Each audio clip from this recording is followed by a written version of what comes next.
झुका बुट्टा पटाप top top top. ए गुरु तोर चरण कमल माँ शीश झुका बुट्टा पटाप टाप टाप। ए बाबा बाबा बाबा ए गुरु घासी बाबा ए महंगू के लाला तू तरस दिखा जा।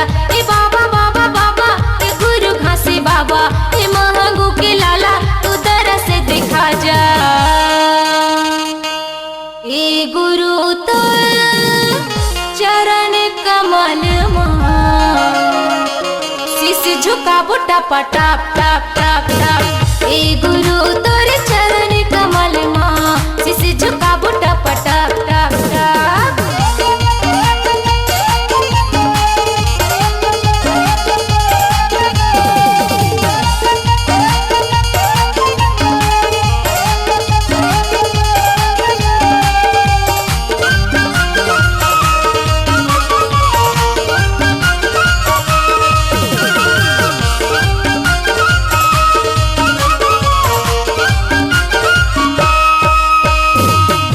बाबा तोरे अमर कहानी जय हो।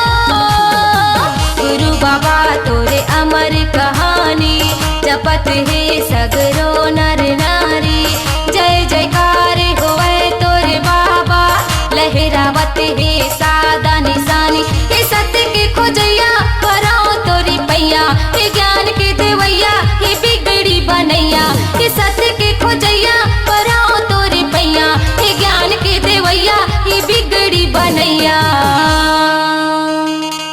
हे गुरु तोर चरण कमल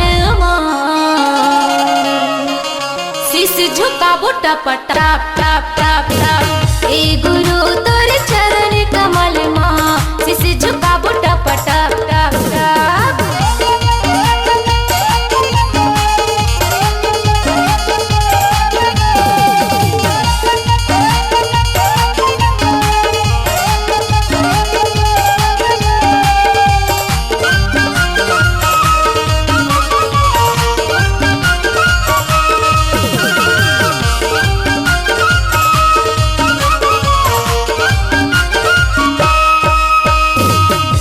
बुजुर्ग मिले आइन दुआरी जय हो।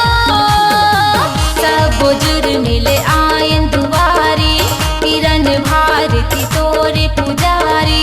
नहीं जानन हम सेवा तुम्हारी खोल देवा अपन की बारी। हे सत्य के खोजैया पराओ तोरी पैया हे ज्ञान के देवैया हे रसता दिखैया। हे सत्य के खोजैया पराओ तोरी पैया हे ज्ञान के देवैया हे बिगड़ी बनैया। हे गुरु तोर चरण कमल शीश झुका बुट्टा पटाप टाप टाप टाप। हे गुरु तोर चरण कमल माँ शीश झुका बुट्टा पटाप टाप टाप। हे बाबा बाबा बाबा हे गुरु घासी बाबा हे महंगू के लाला तू तरस दिखा जा। ए बाबा बाबा बाबा हे गुरु घासी बाबा हे महंगू के लाला तू तरस दिखा जा। ए गुरु तोर चरण कमल शीश झुका बुट्टा पटाप